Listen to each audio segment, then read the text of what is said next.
जी viewers, तो आज आप लोगों के लिए मैं लेके आई हूँ आलू की कतलियाँ। इनके लिए हमें आलू काट करके रख देने हैं छोटे छोटे पीसेस में, और मिर्चें मैंने यहाँ काटी हैं। और सबसे पहले मैंने मिर्चें फ्राई करके एक साइड पे रखी हुई। ये 2 मिनट में बन जाने वाली रेसिपी है, बहुत सी मज़ेदार, और उसको ज़रूर ट्राई कीजिए।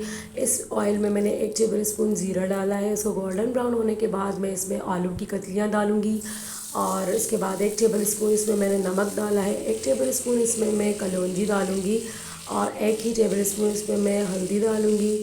और इसके अलावा यहाँ मैं आधा 1 टेबल स्पून मैंने यहाँ दरदरा लाल मिर्च डाला है।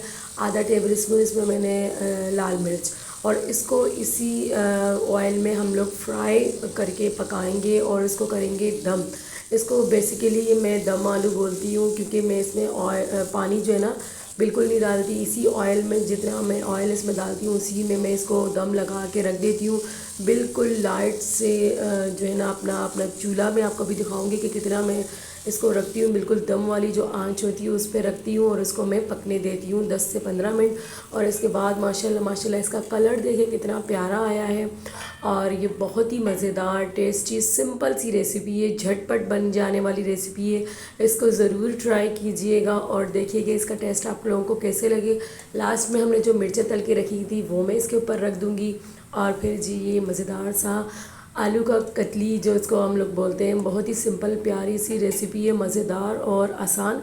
ट्राई करें और मुझे ज़रूर बताएं। अल्लाह हाफ़िज़।